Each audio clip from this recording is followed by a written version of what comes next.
नमो नमः। विद्यार्थी मित्रों, आज हम कक्षा 9वीं संयुक्त संस्कृत में जो व्याकरण का भाग है धातु साधितानि अव्ययानि यह पढ़ेंगे। धातु साधितानि अव्ययानि। अब विद्यार्थी मित्रों, धातु यानी कि क्या? तो क्रियापद का जो मूल शब्द होता है, क्रियापद के मूल शब्दों को कहते हैं धातु। और इन्हीं धातु से क्रियापद छोड़कर और भी कुछ शब्द बनते हैं, उन्हें कहते हैं धातु साधित शब्द। इन धातुओं से बने हुए कुछ अव्यय हम आज देखेंगे। तो धातु साधितानि अव्ययानि के मुख्य दो प्रकार है, पूर्वकालवाचक और हेत्वर्थकम। अब पूर्वकालवाचक के दो प्रकार, त्वांतम और लेबंतम, और हेत्वर्थकम का एक तुमंतम अव्यय। तो त्वांतम, लेबंतम और तुमंतम अव्यय, ऐसे यह अव्यय है। तो त्वांतम अव्यय बनता है त्वा मूल धातु और अंतम यानी कि त्वा लगाकर। उसके बाद में ल्यप प्लस अंतम, उपसर्ग प्लस मूल धातु प्लस ल्यप, ऐसे इस प्रकार लेबंत अव्यय बनता है। तो उसी प्रकार तुमंत अव्यय देखेंगे, तुम प्लस अंतम, मूल धातु प्लस तुम, उनसे यह तुमंतम अव्यय बनता है।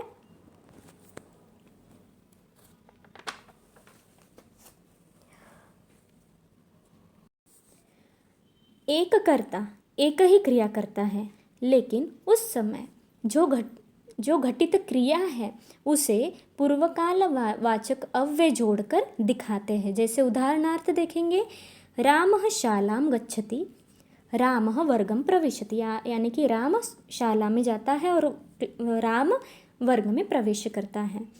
तो यहाँ पर जो पहले की क्रिया है गच्छति, उसमें गम धातु जो है उसे पूर्वकाल वाचक लगाकर एक वाक्य करेंगे। जैसे रामः शालां गत्वा वर्गम प्रविशति, इस गत्वा लगाकर हमने यहाँ पर दो वाक्यों का एक वाक्य बनाया है त्वांत अव्यय लगाकर।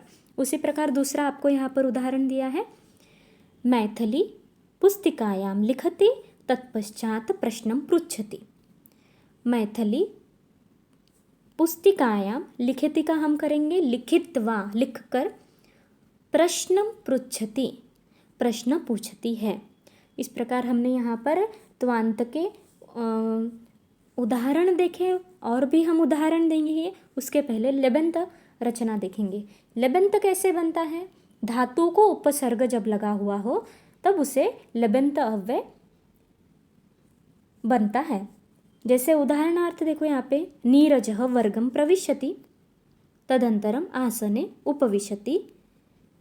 नीरजः वर्गं प्रविशति, अब धातु है, धातु को हमने लगाया उपसर्ग, उपविश्य आसने उपविशति, नीरजः वर्गं प्रविश्य आसने उपविशति। दूसरा उदाहरण देखिए, भारती आसने उपविशति पुस्तिकायां लिखति च। भारती आसने उपविशति का हुआ उपविश्य पुस्तिकायां लिखति, उपसर्ग और मूल धातु लगाकर हमने यह वाक्य यहाँ पर तैयार किया गया हुआ है। और भी हम पूर्वकालवाचक के त्वांतम और लेबंत के कुछ उदाहरण यहाँ पर देखेंगे।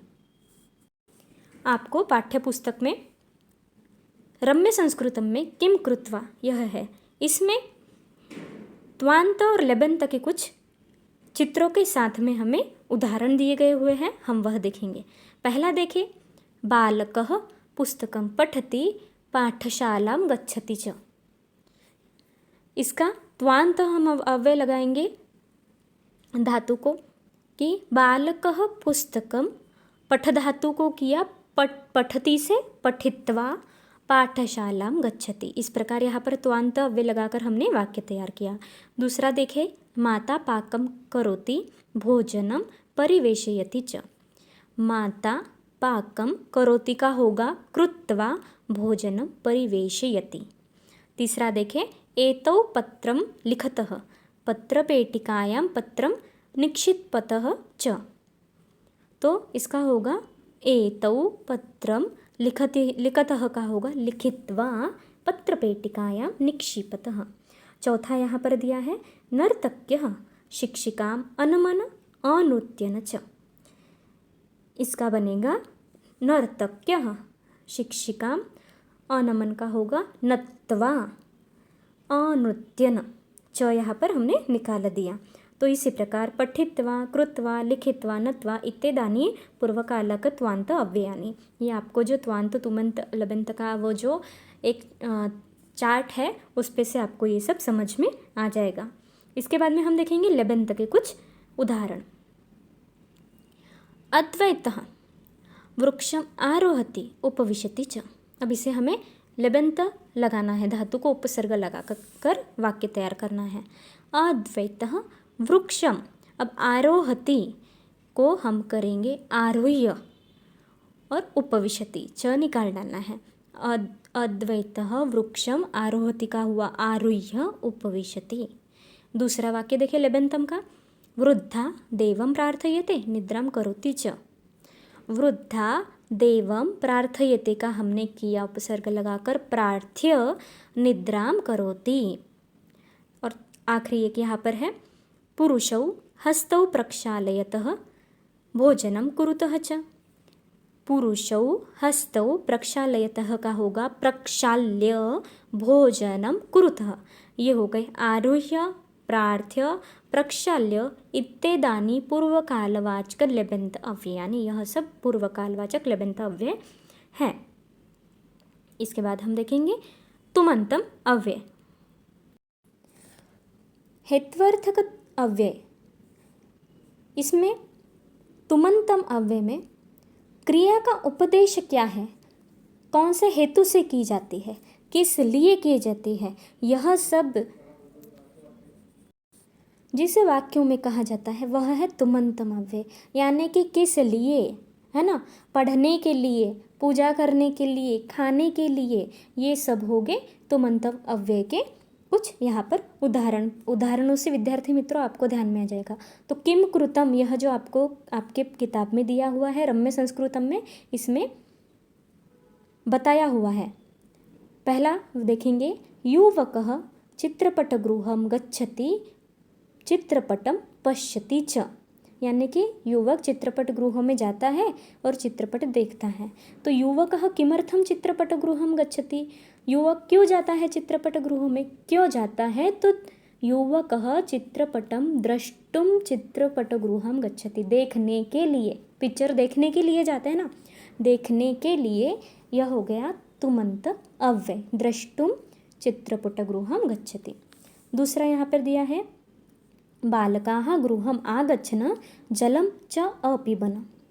बालकाः किमर्थं गृहम् आगच्छन्, क्यों आते हैं बालक, तो बालकाः जलं पातुं गृहम् आगच्छ, जल पीने के लिए, पानी पीने के लिए।